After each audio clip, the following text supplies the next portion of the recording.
What's up, everyone? I am going to fake happiness this evening, because that was a pain in the butt. That was that was not fun. For those of you who have been saying that the Lakers are better without LeBron, well, I think we missed him tonight. That was brutal. Luka looked like he was out there doing it by himself. But we've got so much to talk about. Luka carried. It was good for my fantasy team. I think these first like 6 weeks that LeBron's going to be out are going to be very good for my fantasy team that's got Luka Doncic on it.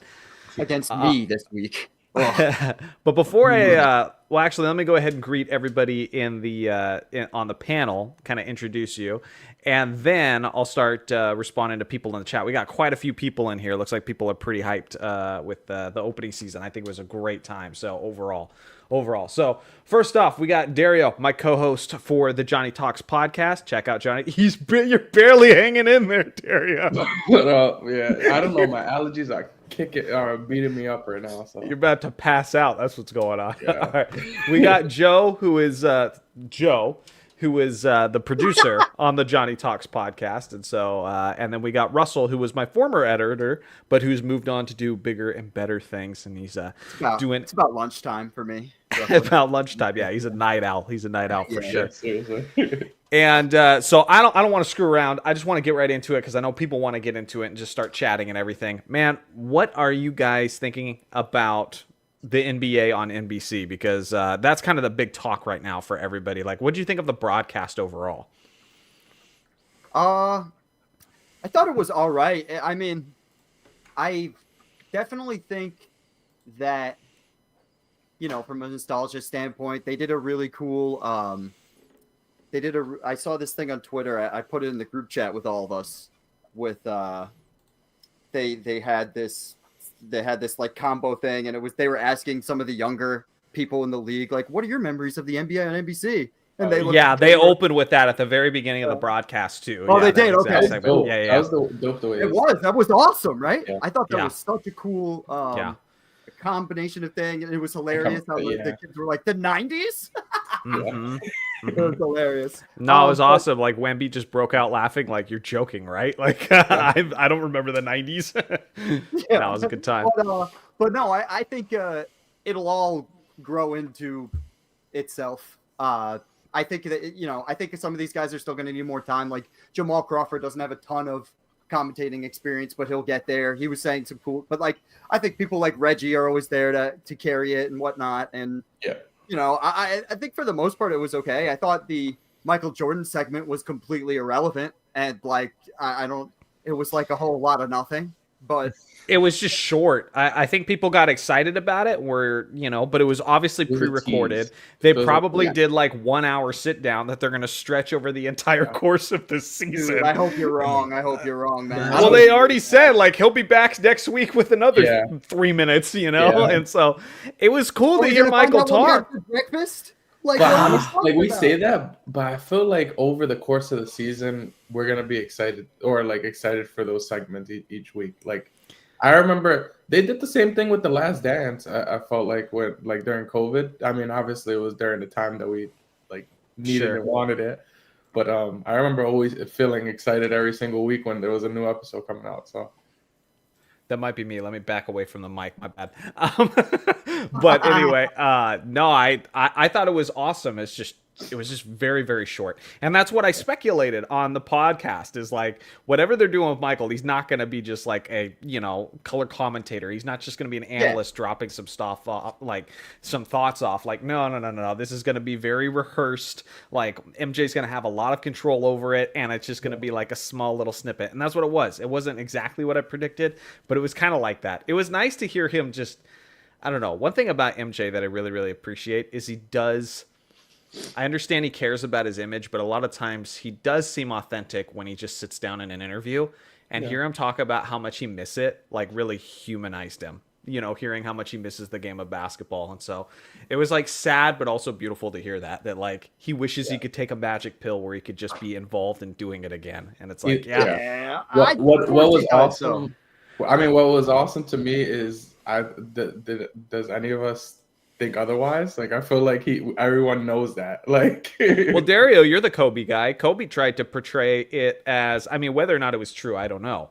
But he gave us the idea that when he was done with his career, he was done. He doesn't think about it. He's moving on. He's happy to do new things. MJ's like, nah, I still wish I could be right there in the midst when you of look it. at both of their careers, you can see why. Like MJ, there was a lot of leaving, coming back, leaving, coming back. Kobe went, 20 years straight, injuries and all, like pushing through, and so he said it himself. Like he felt like he put his his all into the game, so there's nothing else that he could give back.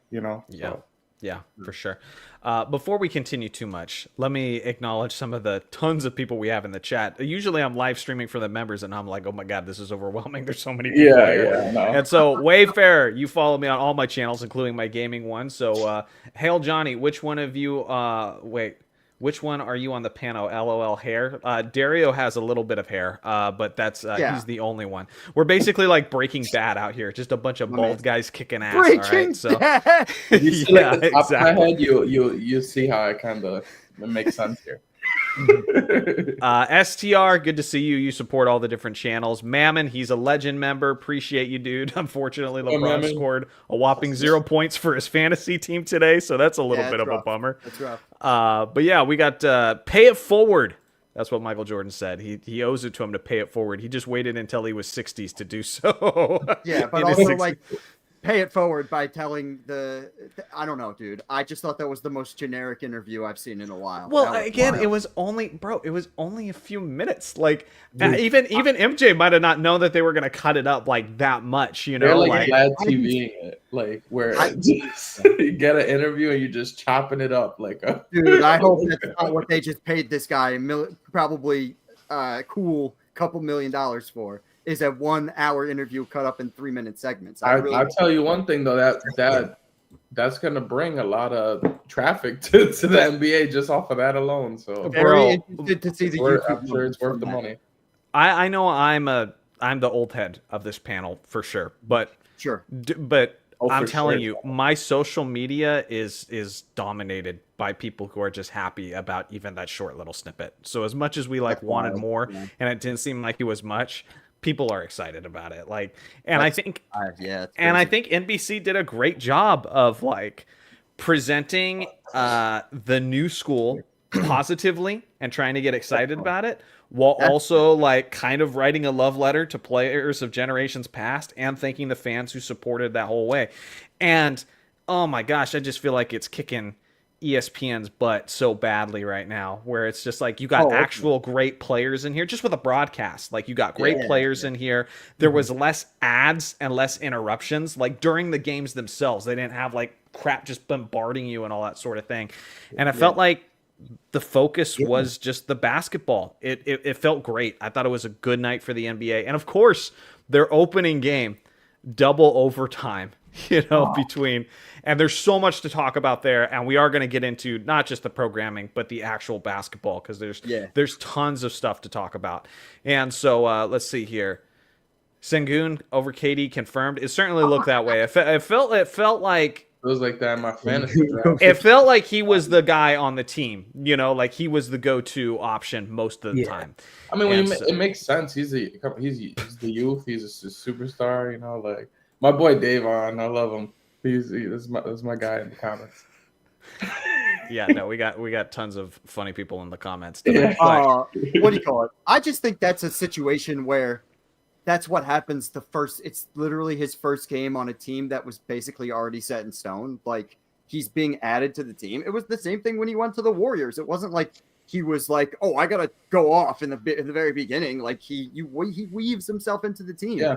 They had a great showing against a team that's basically the same exact team they brought from last year that just won the NBA title. Well, without the second best player. Whatever. It was still. It matters. I mean, but my point being is I thought that game we watch a lot of, if you're somebody who's watched years of basketball now, yeah, definitely true.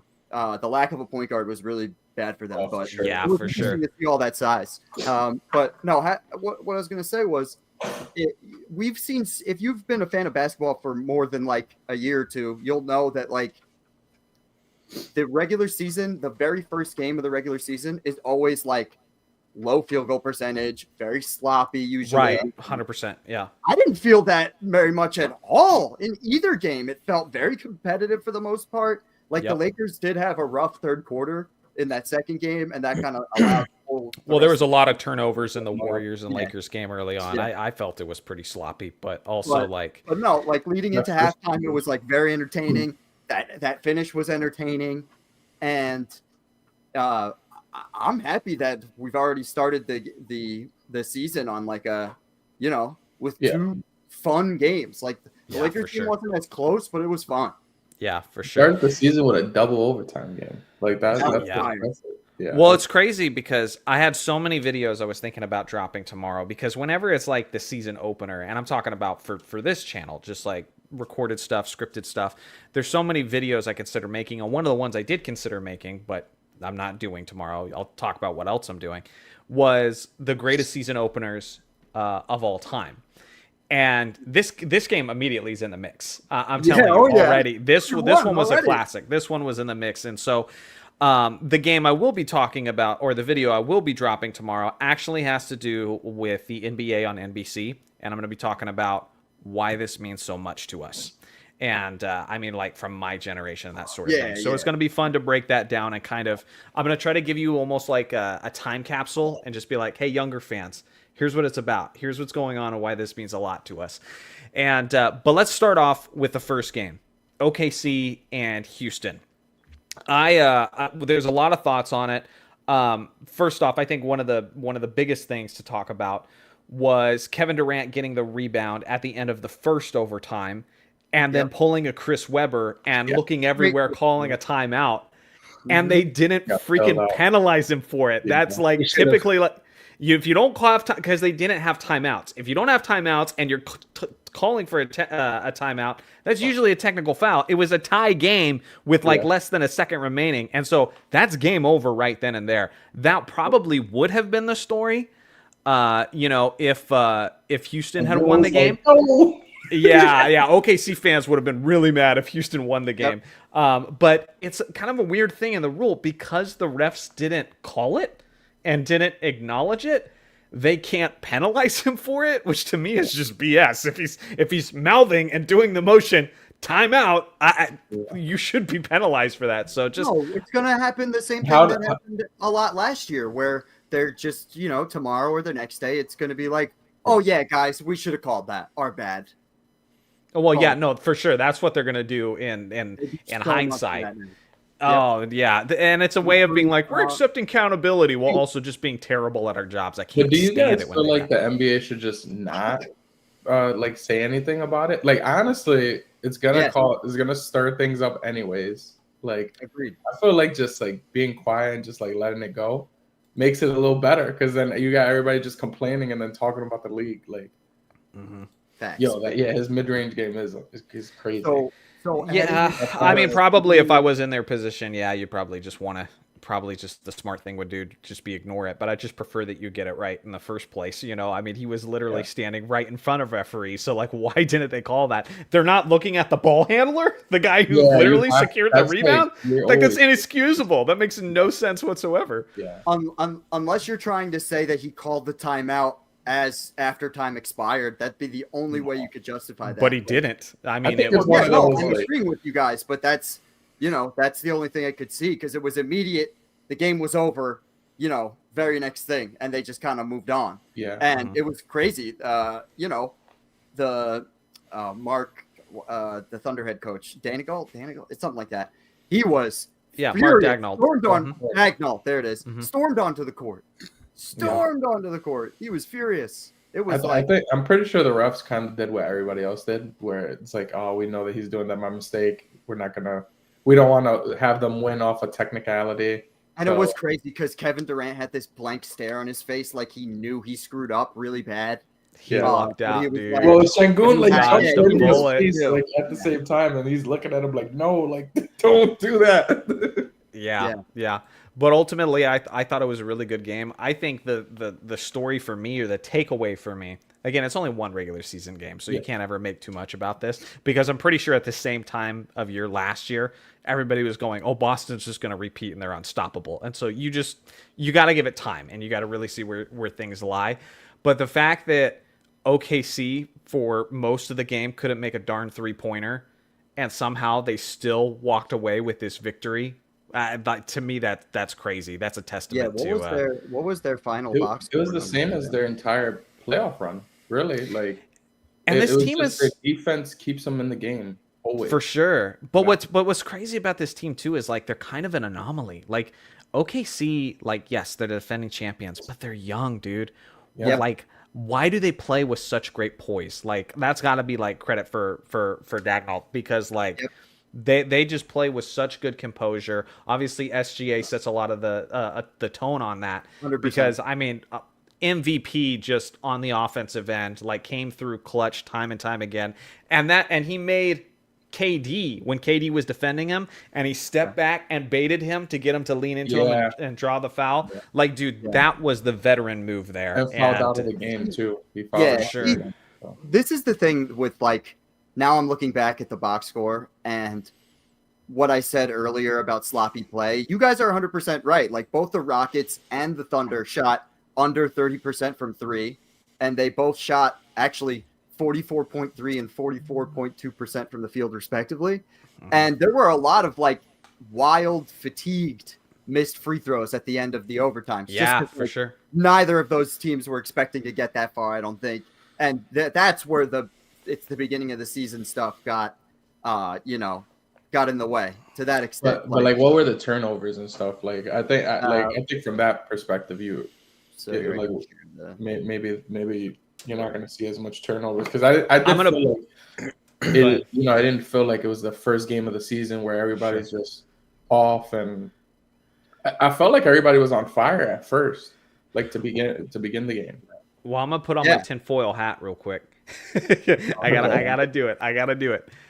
It felt like the game, like, and the intensity and like the physicality was more intense, and maybe even the refs were letting things go a little bit more than they did throughout the vast majority of the regular season. We knew last year in the playoffs they put their whistles away, and after last year's All-Star game where Adam Silver got embarrassed and everything, saying they were going to play defense and they didn't play defense and all that sort of thing, and they scored a gazillion points, right? Yep. They started picking up the defense, and the refs stopped blowing their whistle as much. So now I kind of wonder, you got NBA on NBC. All these defense-loving, physicality-loving boomers are turning in tonight. Not really boomers, but millennials, Gen Xers, whatever. They're tuning in tonight. Was there maybe this, like, behind-the-scenes kind of agreement from the referees and the league office being like, hey, let them play. They want to see physical tonight. We want to see intense, because it felt more intense tonight. And you saw a lot of turnovers. You saw a lot of lower field goal percentages, mid-range, but of course that's always going to be the case with SGA and Kevin Durant, but it was beautiful to watch all the mid-range artistry on display too. Or maybe last year was the line in the sand because there was that cutoff point last year. Was it like after the All-Star game or something? Yeah. Where they kind of just tighten the whistles. Maybe from that point on, they're like, this is how we want, like, basketball to look now. And maybe, hopefully, they allow more defense throughout the regular season, and it makes it more interesting. Yeah.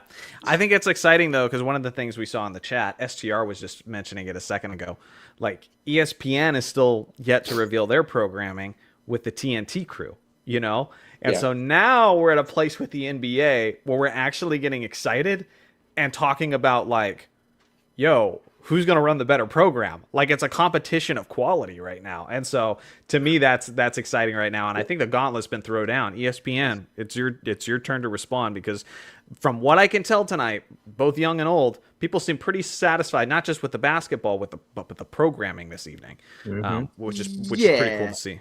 Did you not feel that way, Russ? Because if you don't, you're like the first one.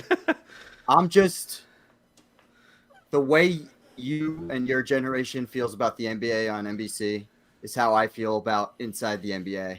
And I hate the fact that we can't have both. and I know it's supposed to still be here. I know, but it On feels ESPN, like, yeah. it feels like we got NBA and NBC, but at the casualty of Inside the NBA. And if you're trying to tell me that in NBA and NBC, I'm just That's not what willing I'm trying to do. Conversation. No, I'm not. I get what Yeah. you're saying. What I'm saying is I'm not willing to be like, oh man, I'm glad we have this over Inside the NBA. I'm not there yet. I need. I'm just happy with what we got. I'm more comparing Definitely. NBC's programming to ESPN's programming rather than like their pregame and postgame talk, up against like Charles Barkley, Kenny, and like you can't beat that. Yeah. That's its what I own want. thing that I still want as well. Yeah, for sure. Yeah. The basketball is always going to be the same. That's what separates all these shows is who they got and what the chemistry is and what you know what I mean? Like, and the Inside the NBA chemistry is undefeated and undisputed. For sure. Let me get to a couple. I think I had a couple super chats here. I had one, and then there was another one as well. So there we go. Saggy Bones with the 199 doesn't say anything. Thank you, Saggy Bones. Appreciate it. And then as well, shout out to you, Franklin. Rockets will be tough once they develop offense. Totally agree. I mean, I still saw like tons of potential, and again, just 2 points the other direction, and we're having a totally different, like the conversation's totally framed differently. I like what I saw from both teams in that game. Honestly, absolutely. For considering how different, like, I really thought the Rockets performed like. Really? I wasn't sure where the Rockets were going to fall in the Western Conference, and after this game, the sky's the limit. They just went toe to toe with the former champions. I think what probably all of us would agree that after witnessing all four teams, the team we're all concerned about is the Lakers. The most concerned about, like 100%. Because although Luka absolutely killed it for my fantasy team, and that was I appreciate that. It felt like he was gassed. JJ played him a lot of minutes. Even when they took him out of the game for just a couple minutes in the fourth quarter, it felt like an eternity because it was like, if we got any shot, we got to get him back out there. And so, and he's in shape, Luka, and he still seemed gassed, and so he looks so good, but this team needs more attention getters on offense. Like Austin Reeves has got to step up. We got to be making more perimeter shots because they have the right game plan, and just like Golden State just smothered Luka, like force him to make plays, and he was able to get assists, and he was still able to get as many points as he did because of his great change of pace, his great penetrating the lane and all that sort of thing. But again, it felt like it was all on Luka tonight, and that's probably going to be pretty rough throughout the year. Yeah. At least until LeBron is back, And if LeBron is back, because that's a conversation too. We heard just recently in a report. Yeah, Russell, I know you're looking at me like, what are you talking about? Yeah, it's news he to just me. said he's evaluating. Literally, the report is he's evaluating how the Lakers do while he's gone because they're thinking about their future. And so it's like, if they suck and he just wants out, and so all right, why are you making this silly face? You weren't kidding about the drama.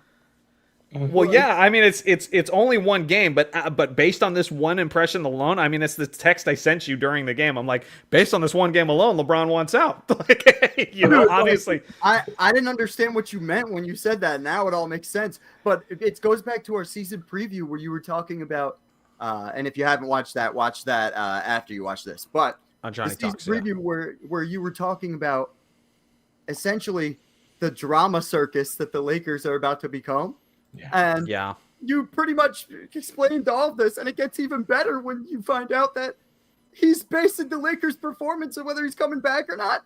They're screwed, because even if he does come back, you're telling me that would have made that big of a difference in this game? Like, I think LeBron would have definitely been able to get you, a couple points, 20 points here and there, a couple assists, and he's a great player, don't get me wrong, but, like, they just seemed inept offensively. Like, it was very, like, for JJ Redick got a lot of praise last year for having a more sophisticated offense, and especially at the beginning of last year. And that's not what I saw tonight. Well, they're not used to playing without LeBron. I mean, he's been in literally every season opener since like the mid 2000s.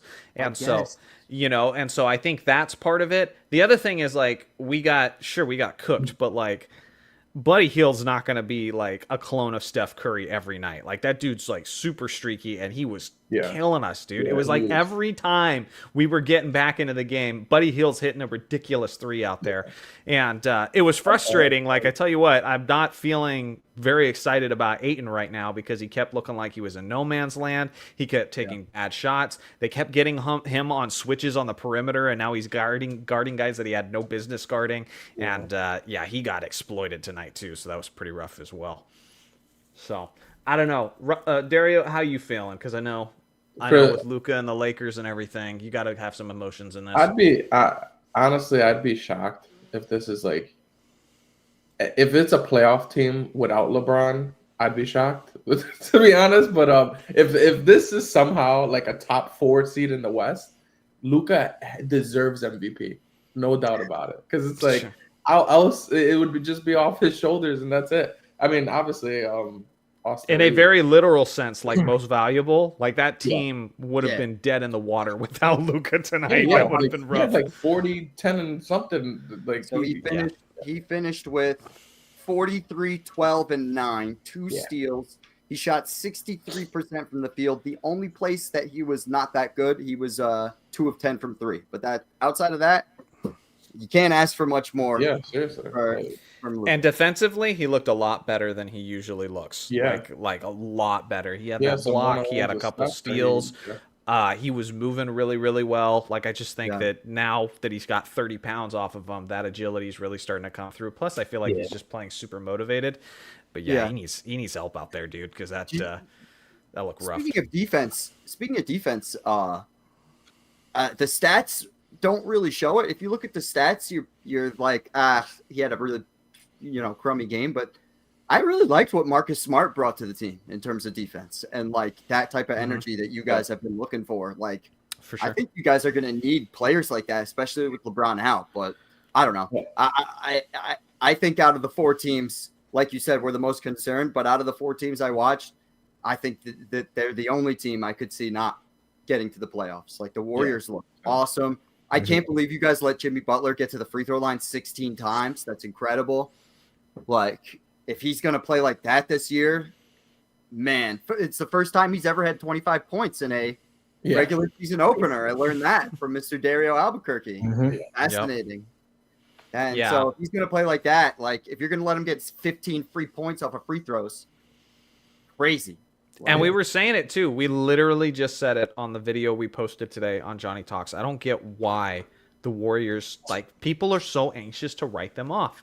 Steph still got it. Like, Steph still got it. Jimmy still has moments, and now he only needs to be a number 2, not a number 1. And then Buddy can be streaky as hell because when you got those 2 stars to lean on, and Draymond, he still has glimpses of quality production and leadership and that sort of thing. He was big tonight as well. So what were you gonna say, Derek? I think it'll be interesting seeing them throughout the season, because obviously in the beginning of the season they're as fresh as possible, right? But over the course of the season, that's when they're gonna more than likely see injuries as they're older players, all of them. So I think that's where we're gonna see like a lot of the drop offs for the Warriors, and that's where I feel like for Kevin Durant, it actually like works out perfect for him, like because he seemed to fit perfectly with Houston. He didn't have to take a ton of shots. I feel like he was super efficient. And he is an amoeba. And then also like he played pretty good defense too, and it didn't feel like he had to do too much, like being Kevin Durant. And I think that's going to matter for him throughout the course of the season, allow him to just kind of be steady. And then when it's playoff time, he could really go off. Does this mean we need more opinions from Dario? Free my boy Dario. Well, what about Joe? Joe has a set of words. Joe, you have any thoughts on this? I know you're just sitting here to look pretty for the chat, but no, honestly, the season opener this year was fire. Like watching SGA go off in the first game and then watching Luka go off in the second game and them having 2 completely different styles was just mesmerizing to watch. Yeah. Like the twitchiness and then the slow walking, and it's just like you can't ask for any more from an opening day. What a rough night for KD too. I mean, to get bested by SGA, to have to watch them get their championship rings and be celebrated, in OKC, and he gets booed and he's booing them back. It's like, oh man, that was a rough night, man. Must have been a really emotional night for him for sure. See, why is Russell pretending to be a pasta? No, you Caruso.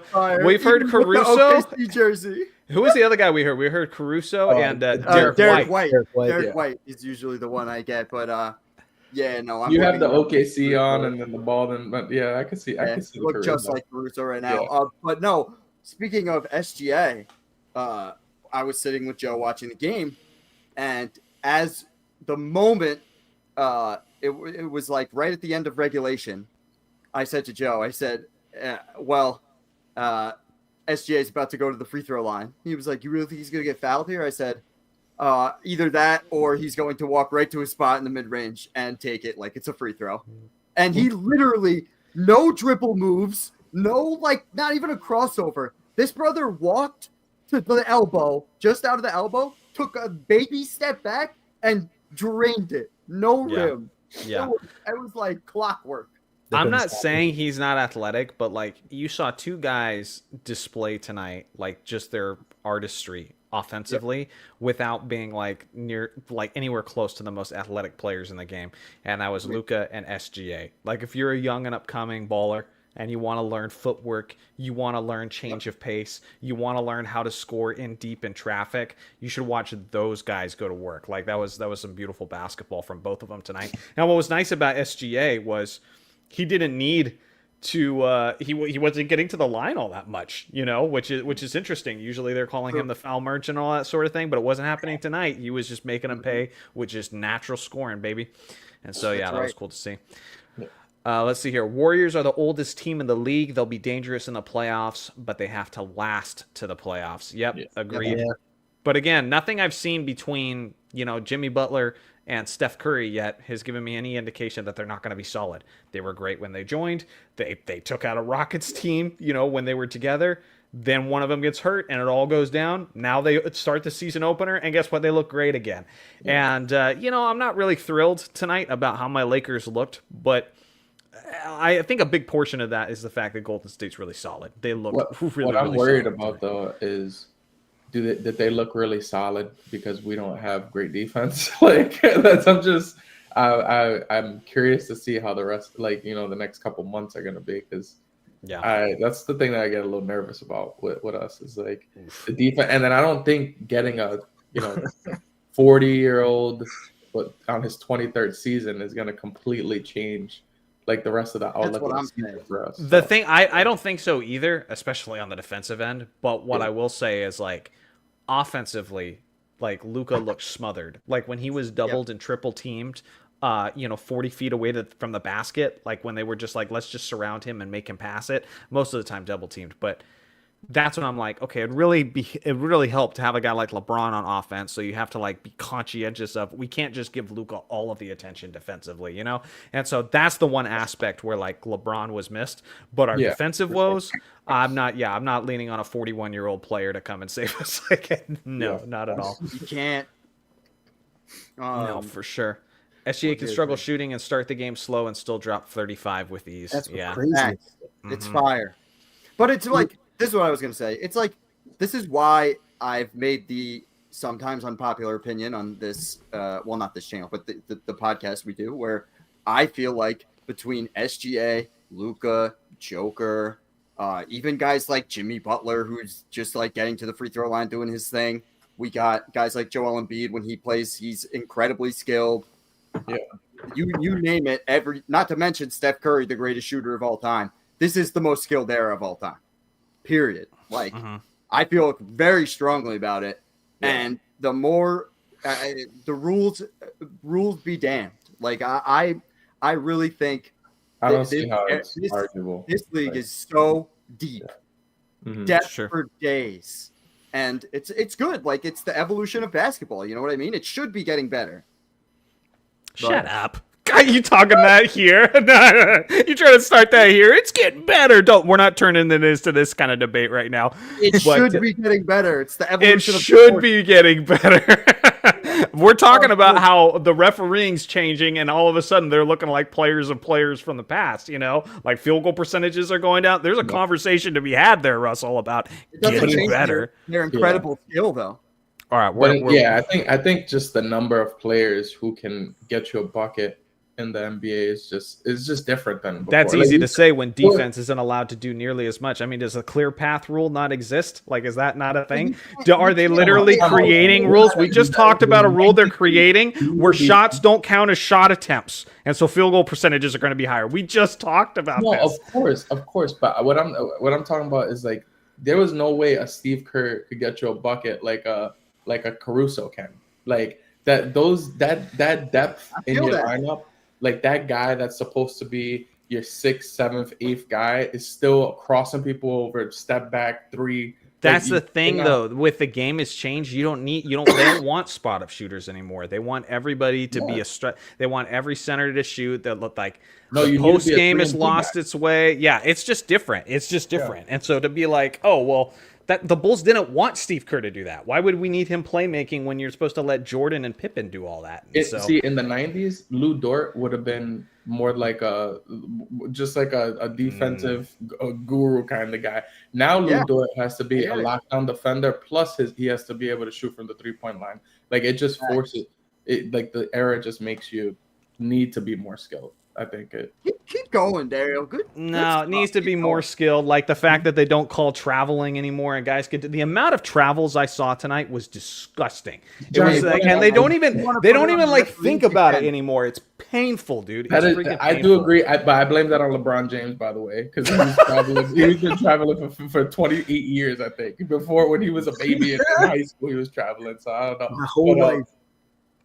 Yeah, it's easy to look more skilled when guys when the refs don't blow the whistles on guys for traveling. They can now take 4 or 5 steps when they would have been called like that back in the day.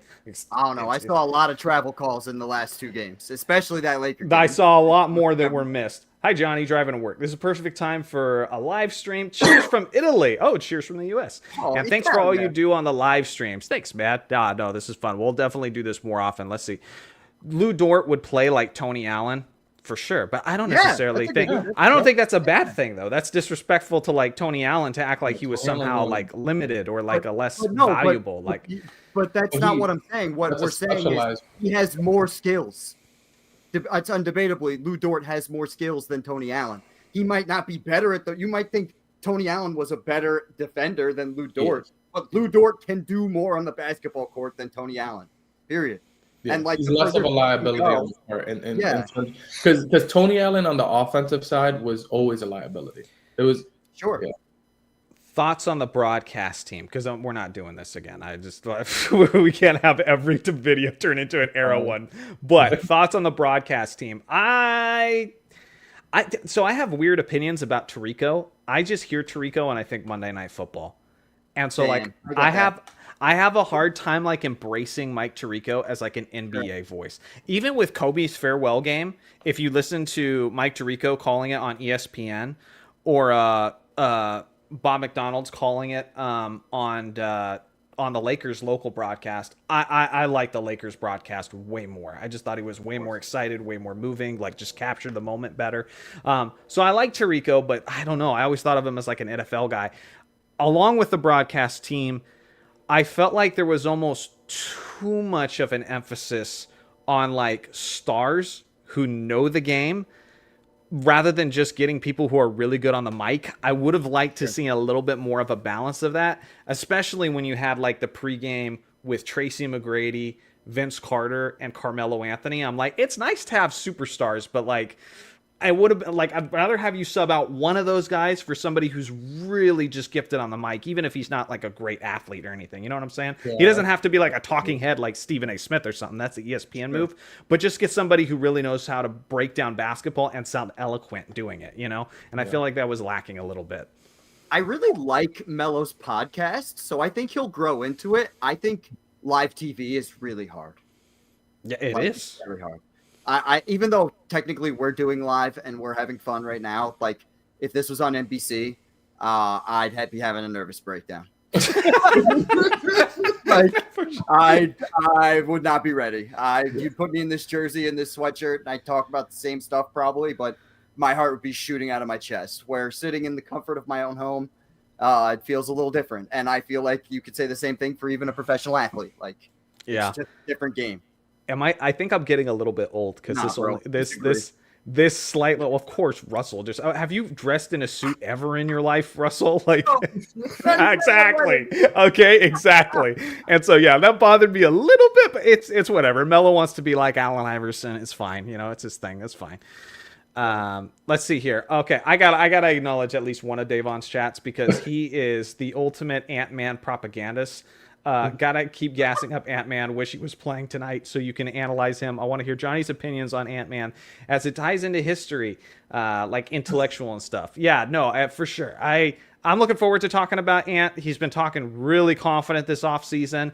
My concerns with Anthony Edwards is I don't want him to be more bark than bite. And I feel like because he's so like off the cuff, says what he wants, down to earth, hold nothing back. Like, to me, that makes him exciting because so many of these guys are just like PR robots. Like, they just look like they were just like groomed to just talk a certain way and just all sound the same coming into the league. So when you get someone like Ant who just like really just says what he thinks, it's really refreshing. He shows up in the playoffs too, though. So that's what I love about Ant. It's like when it's time to go, he's going. Like. Yeah, I just worry that he's overconfident sometimes. Like, don't bite off more than you can chew. But we'll see. I'd love to see him. Look at the players we love, like I was literally about to say, Kobe, like all of these guys were overconfident. You need to be that way once you get that team. But they've won things. They've won things. Ant hasn't had that yet. He's not. But they were like that before. He's never in the MVP conversation. Like, it's time to take that next step. If you're gonna talk like that, take that next step. That's all I'm saying. Like earn that.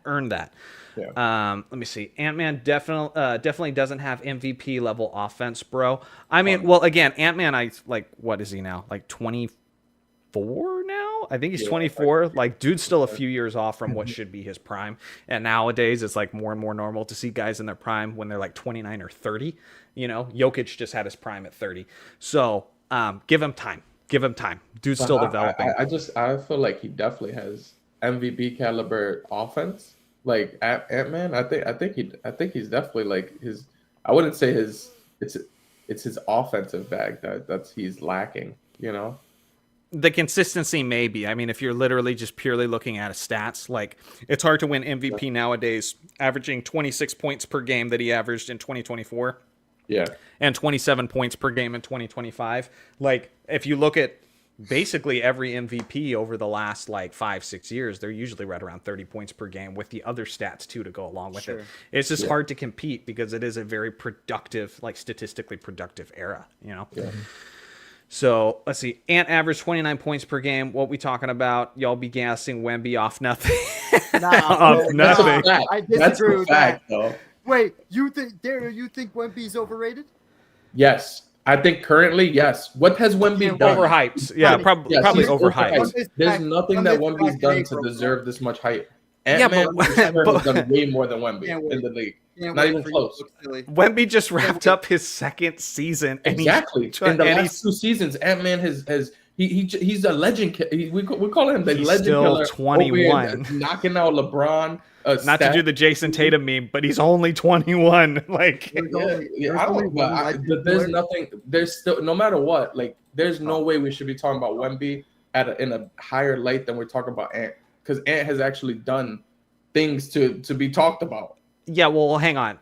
But Ant did have that. Ant was literally getting pushed as the next face of the NBA, the next Jordan. They tried that, but it was too early. That's all it was. It was too early. It was too premature. He wasn't ready. Like, he hasn't done like the next MJ. Like, chill. Like, he wasn't ready from a maturity standpoint. I think he was ready from a basketball standpoint. Like I've said before, his off the court problems, I think, is why he took a popularity turn for a lot of people. Partially, sure. But I would say from a basketball standpoint, I would say people would still treat him as, you know what I mean? And I agree. He does have top 3 potential, but so does Wemby. And I think Wemby. No, This he's is talking about Wemby. That might have been talking about Wemby, actually. Yeah, and I agree with that. He has potential, but to talk about Wemby in a light higher than Ant, you have to first do more than what that other guy did. I think he's about to. I think it's about They're to not happen. even, to me, they're not even in the same stratosphere right now. Wemby hasn't make the playoffs first, like before we're gonna actually say. As a basketball player, you think that's not the same strategy? I think I'd rather right now, if I'm picking a team and I'm building around them, I'd rather have Ant before Wemby. And my reasoning is because that dog, he already proved. You put that dog in the court, he's bringing you to at least second round, third round, and it's off of him alone. Yeah, can't wait His to kick first, your Ant's first time in the playoffs, he goes and he sweeps KD. No one thought that they were going to win. Yeah, that it was series. great, and then he disappeared later because he was gassed. Like, yeah, it was his first playoff run. Tell me when Wemby actually makes a playoff run. It's been 2 years, and he joined the worst team in the league. This is his year. I will say this. This is his year because he's been hyped up for this offseason. He's talked about this is his best offseason yet. And now his team's starting to fill out, with their big acquisitions that they just got over the last couple of years. To me, this is the year. This is the year he has to come through. Who's in a better, stabler organization? Who has he's Wemby's on the Spurs. I don't feel like it's been that stable though. Look what just happened with Popovich recently. It's not the Spurs it's always been. Like, it's kind of been in a little bit of limbo lately, but that's and they were a lottery team. That's not because of system. That's not because of internal structure where they're still. Timberwolves have been infinitely more stable in the last 5 years than the Spurs. Infinitely. Yeah, okay, but that's because you. So when you lose one of your cornerstone players, Kawhi Leonard, you lost them in the last 5 years.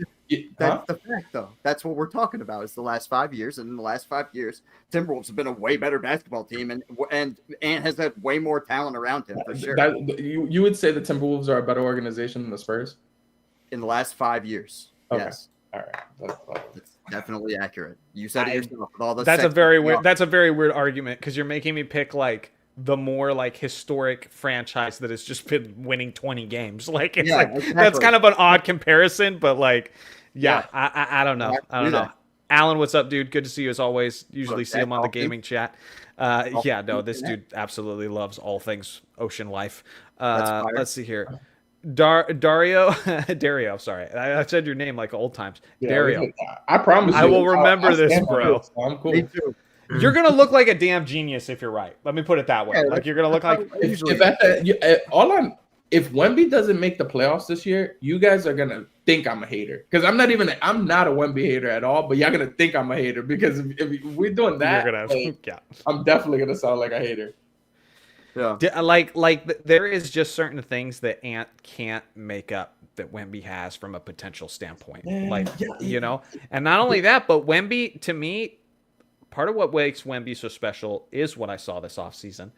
This guy is 7'5" tall, and what history tells us over those type of guys is that they're lazy, is that they're complacent, that they're injury prone, that they rely on the fact that they're bigger and taller and have a greater reach than everyone as an excuse not to outwork everyone. And somehow Wemby doesn't have that. Even with that being the case, Wemby still works his butt off and is just outworking everybody his age this offseason. And to me, that's the thing that shows me promise. That's the thing that shows potential. For a guy his size, I don't think that's. I personally think the biggest concern for him, and it's always going to be the case, is injury. Well, we all agree with that. Yeah. I think being that tall, long, lanky, whatever.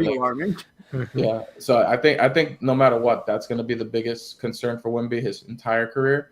My only thing with Ant is you got a guy when they traded Cat for Julius Randle, would you guys have expected them to go to the second round, play as good as he's played with Julius Randle, and Julius Randle to then step up in a way that he didn't do with the Knicks the year before? I just feel like playoff performer. He was a terrible player. He was a player that actually.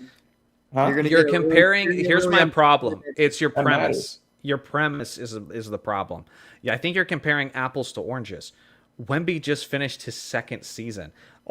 Ant-Man looks like a damn veteran in comparison to Wemby. True. Wemby might have that type of run or even better in the next couple years. Like that's kind of what we're foreseeing or projecting of him. But again, he's so like almost nobody gets drafted to a 20-win team and within a 2-year, 3-year window, they're taking them deep into the playoffs. Like these things take time. And I think because, you know, just that we're talking about these guys every day, we're hyping them up every day. Like we want that microwave generation, you know, we want that instant satisfaction, and you got to let this bake. I mean, by this point, like, you know, Kobe's second year, he was averaging 15 points a game. His third year, he was averaging 19 points a game. You know, that was the 98 to 99 season. Like even Kobe took time to become that guy. He wasn't, the rumors of him now being good as Shaq didn't really start till 2000 to 2001 season, which was his fifth year in the league. And Wemby's about to enter his third.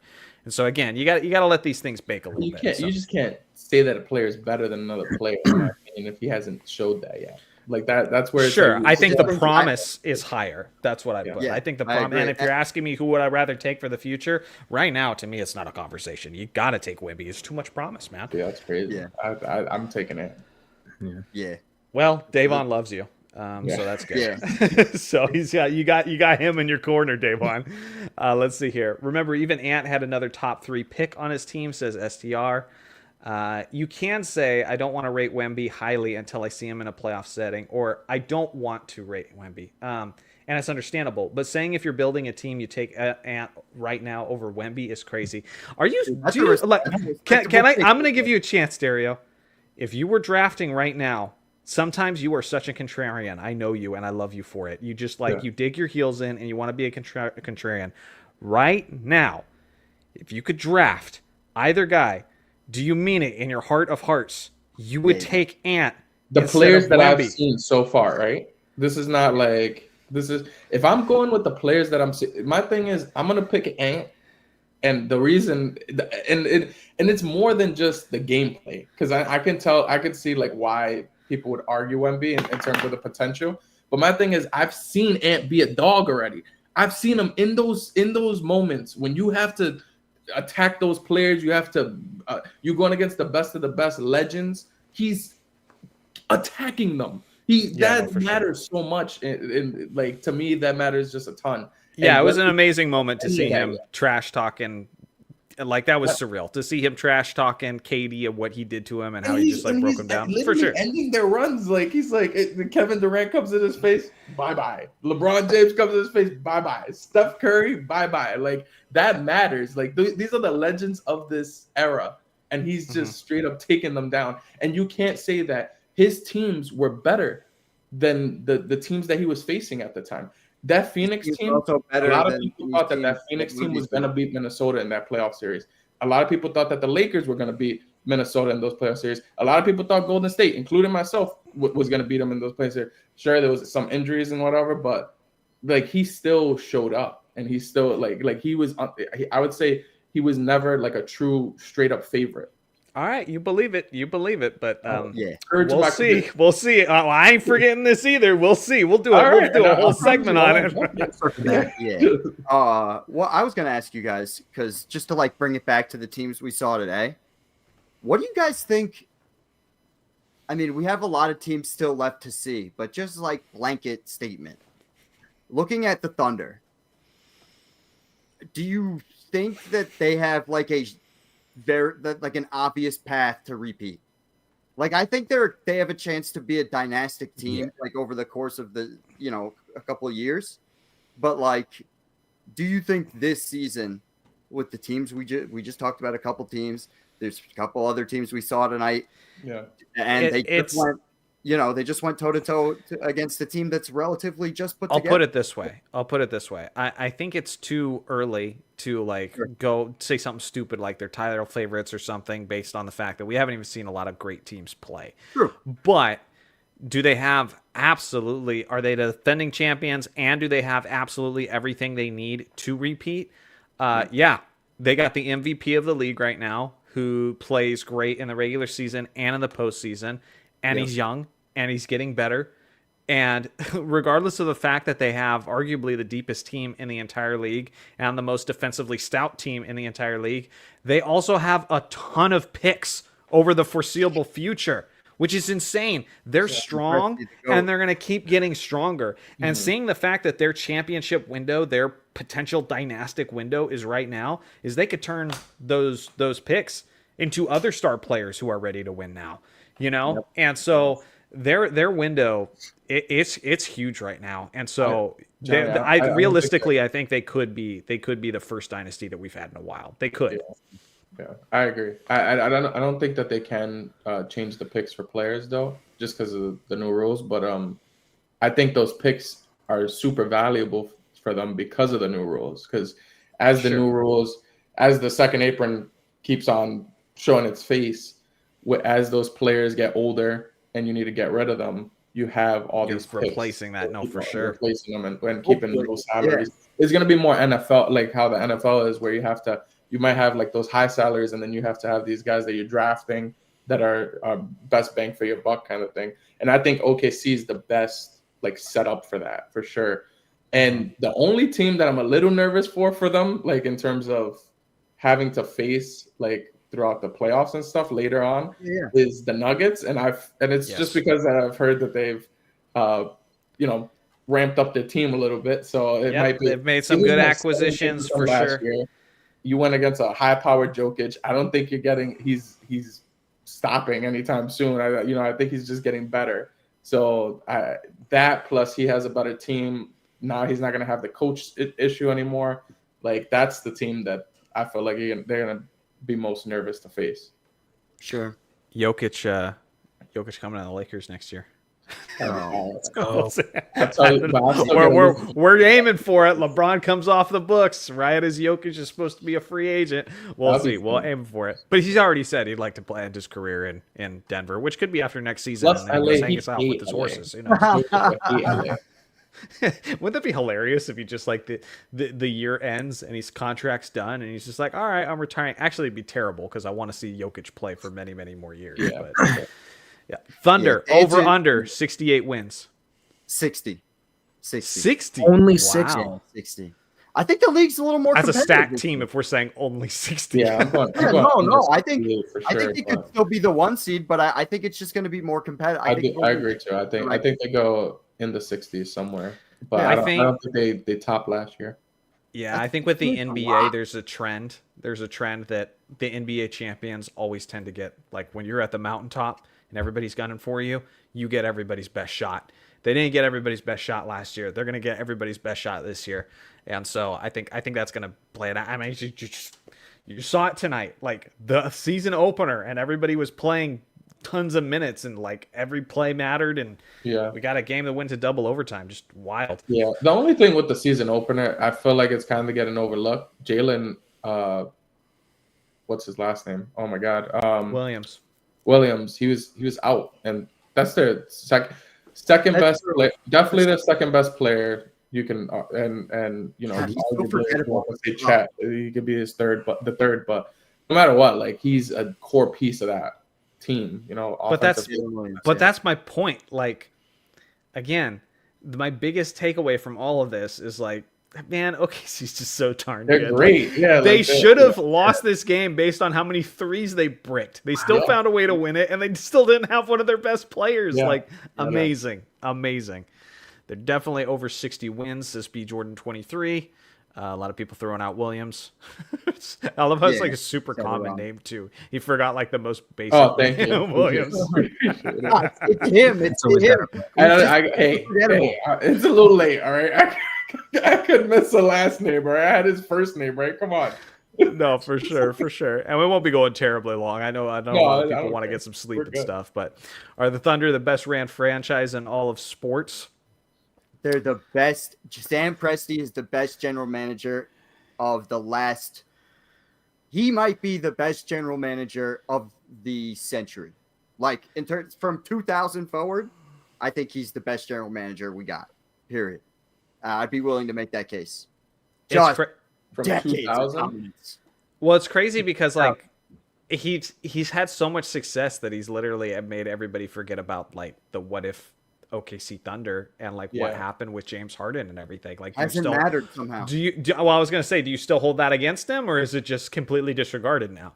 It's not that I ever really held it against him. I would say I would say that was less of a Presti specific decision than an all around. You know what I mean? I don't know anything about football to make that decision for the Dodgers, but then all around, Bob Myers in 2016. That's 1 year. This guy has had. We're going on 2 decades almost now. Yeah. Of consistent, amazing picking in the draft, amazing trades, like trading for guys like Shea. And getting picks for guys like Paul George and like doing and even managing that whole time do things like doing right by Russell Westbrook. Like we've never heard any like outside of Harden leaving over that couple million. And they even put him in a good spot in Houston. You know what I mean? Like we've never heard of OKC like screwing players to that extent. Yeah. And look at this team they built. I think it's definitely debatable. The sports conversation is difficult. You could definitely argue the Dodgers, although you're talking about a team that doesn't have a salary cap versus a team that does have a salary cap. So it's a bit difficult. But what I will say about the Dodgers is they're constantly being hated on for not, having a salary cap. They're ruining baseball is the narrative right now, but they put in almost more revenue into their team percentage wise than anybody else. So you spend to win, you get rewarded for winning. Yeah. Some guys are only putting in some owners are only putting in 20%, in baseball into their payroll, and their team sucks. Well, I wonder why, because you don't want to pay players who are good. Yankees have been doing that for years, so that's the thing about the Yankees. Yankees had the Yes Network. Trust me. They had the Yes Network that was giving them a bunch, like that helped bring a ton of money in that other teams didn't have. Oh, for the Chiefs. There you go. You advocate for your Chiefs, Dario. No, thank you. Oh, this is good. They've had a good like couple, like even the Priest Holmes era was good when they had Trent Green too back in the day. Yeah. Then they had the Jamal Charles run. That was pretty good, fun time. Larry Johnson had some good years there. They've had a good period of time, but not better than Sam Presti's OKC run. Not even close. Sorry. So are you gonna go over, because Golden State though? Like that's my thing. That's good. That's definitely good. Bob Myers' run is definitely probably top. You got the Spurs too. The Spurs in there, like because you get Kawhi, you get because I'm pretty sure Tony Parker's in that 2000. So you get Tony Parker. I think Ginobili. Yes, Tony Parker, Ginobili. Obviously Tim Duncan before then. Yeah, I take the Warriors. They don't. Bob Myers and the Warriors, they didn't go away throughout all that time. They said they were going to go away. You look at every player they had that like contributed, other than Kevin Durant, and it was just drafted player after drafted player after drafted player. And then you look at the fact that they were like, man, if you haven't been an NBA fan since the 2000s or the 90s. I don't think anyone quite understands, if they weren't that long of a fan, how weird it is to have the Warriors being so good now. That was such a middle of the road. Like they were not technically, because they were in the Bay Area, they were not a small market team, but they felt like a small market team. It felt like the Golden State Warriors were just another Minnesota Timberwolves. Like they might be competitive, but the deck stacked against them. They had exciting moments with the Run TMC Warriors, Chris Mullin, Tim Hardaway, and Mitch Richmond in the early 90s, Don Nelson and his high scoring, transition teams. And then they had the We Believe Warriors for a little bit, where they were getting all excited about, an upset in the first round and all that. But man, to just be turned into a bandwagon destination where like a bunch of stars want to play for it, and now they're the most valuable franchise in the entire NBA. They're more valuable than the Lakers. Like what? Like how did that happen? But that's the reality of the situation. So obviously Steph gets a ton of credit for that. Of course Steph does, but management has to as well. For sure. Also, the if we're just sticking to basketball, the job that's happened in Boston over the last 20 years, like just since the Big Three era forward, has just been insane. They have had consistent great teams, but they also completely dominated the draft. And Danny Ainge did a really good job of trading for people and I think Sam Presti's run, like there's just been so few mistakes, which is the interesting part. Like the thing with the Warriors for me is, Johnny, you're not gonna like this, but the thing about the Warriors for me is I think Steve Kerr has so much to do with that, man. I think he has so much to do with that, and the system he brought in has so much to do with what happened with that thing. And yes, that's part of management. So I guess you can give Bob Myers credit for hiring him, but I think, and I would say that is Sam Presti's biggest fault is up until, they had Scott Brooks for a little bit in the KD era, but there was never really a coach that people were really like for, I guess. Whereas, obviously the Warriors, they don't have that problem because Steve Kerr's just so damn good. I'll say it again, so damn good. But what are you gonna say, Dario? that'll be a topic of debate on Johnny Talks. You want to see us go at it over how damn good Steve Kerr is as a coach. We'll talk about that over there. I'm calling it recency bias for you guys because if you said it since the 2000s, so I'm going. I don't understand how the Spurs are not like the main. Oh, I agree. I think they went through 2 decades. Won 4 championships in those 2 decades. The Warriors are the only other team to like meet them, and throughout the whole time they were drafting international players that no one was really looking at. It was the Spurs and he both. It was really that Texas market right there that was drafting a lot of international players when the league really wasn't doing that as much.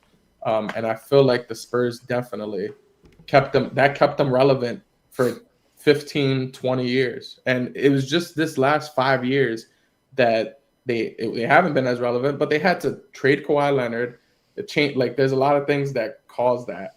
And I feel like the Warriors, they had a 10-year span in these last 25 where they were not that, and it's like we're Spurs lose credit because of the last 5 years, but Warriors it doesn't matter because they're with their first 10, and I feel like that's kind of getting overlooked right there. So we got to talk about this because we want to talk about the wealth of assets they have. How much is the wealth of assets for OKC just this trade? Click on that. Can we make it bigger? In present day, I'll try. In present day, that is like, it's hard to believe. It's hard to believe. So Paul George, I'm trying to scroll here. Can you just where's go screw yourself? Is there a button for that? Yeah, I don't know how to. Not an option. Back out. My bad. No, it's okay. So you got for Paul George, OKC got SGA.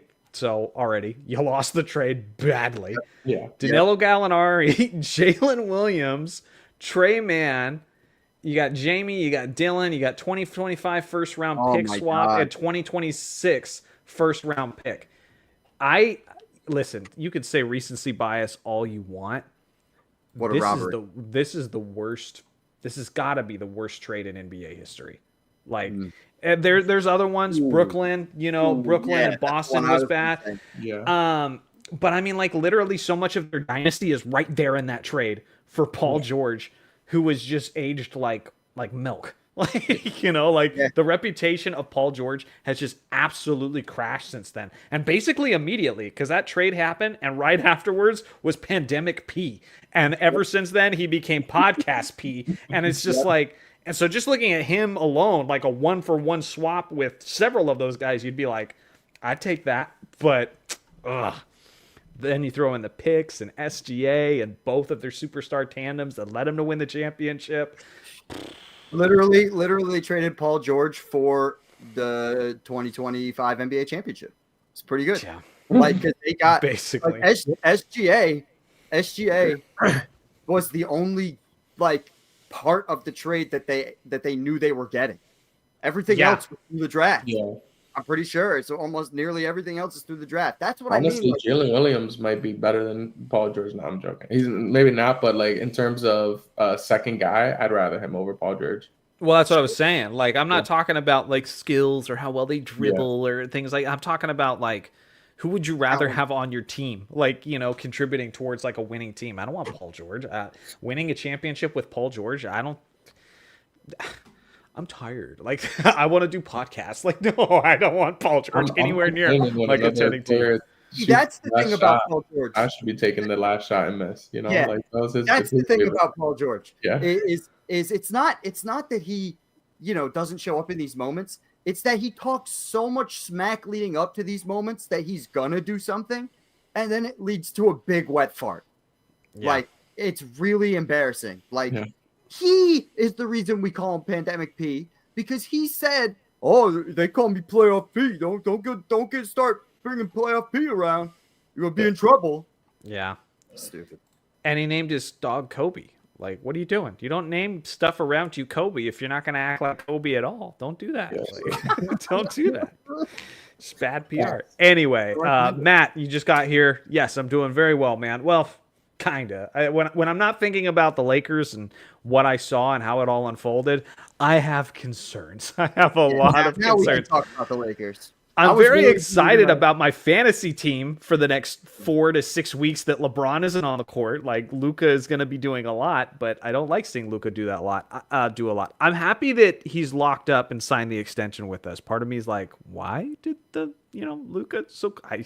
Talk about loyal. They thought he wasn't going to stay with the Dallas Mavericks. Are you kidding me? Like, that dude is crazy loyal to whoever he's with. So Lakers are really bad. Yeah, they look discombobulated. Their offense was rough. They needed another guy to draw some attention out there. Also, Johnny, if you need another thing to platform, i.e. StreamYard, called Restream, you heard of it? I have heard of Restream. So far right now, this is working. The only issue we had on our last stream was it wasn't displaying the chat for some reason, but clearly that's not an issue anymore. That's pretty lucky. Yeah. So, anyway. Okay, well, I hope you guys enjoyed this. I don't know if there was. Is there anything else? Closing thoughts you guys wanted to chime in with before we get some rest? I'm just any storylines we have our eye on heading into the NBA season? Just I can't wait for Wemby. I can't wait to watch Wemby. I can't wait for Wemby to show Dario that he's better than Ant-Man. Right. 60 wins first. Head and shoulders, a whole bottle, Dario. Dude, we are not gonna let this one go. Come on, man. Like, what are we doing here? Like, that frustrates me. I'm sorry. He's not Head and Shoulders. Oh man, the whole bottle, the original bottle with the taller, the conditioner shampoo combo bottle of Head and Shoulders. That man might dunk on him this year. I'm not even gonna lie to you. That would be funny. Michael Jordan is 100% not the GOAT. The GOAT is whichever fantasy player I bench each week.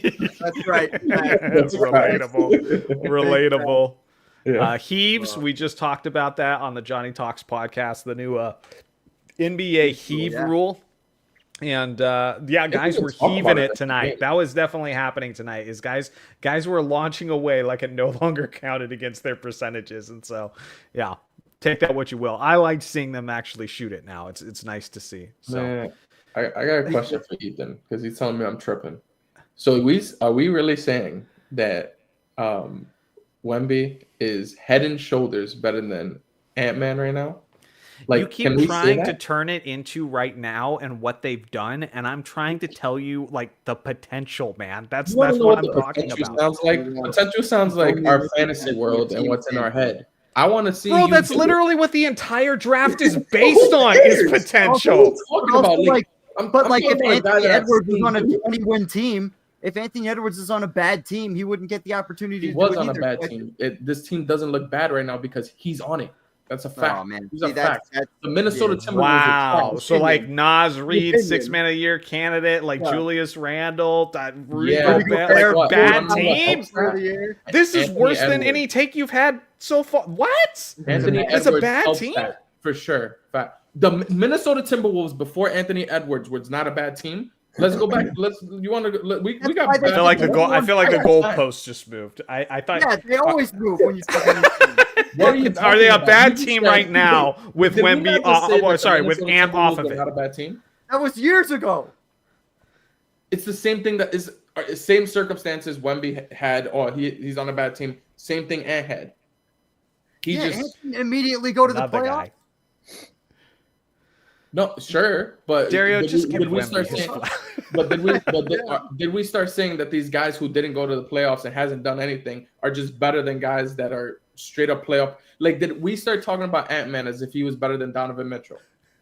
No, a lot of people did.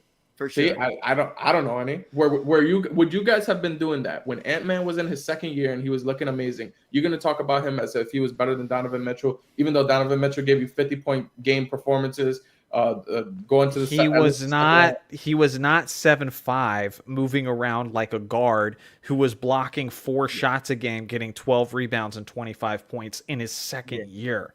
Yeah. Like the potential of Wemby is just insane. You're talking about like there's no reason he shouldn't end his career as one of the select few greatest centers of all time, assuming he stays healthy.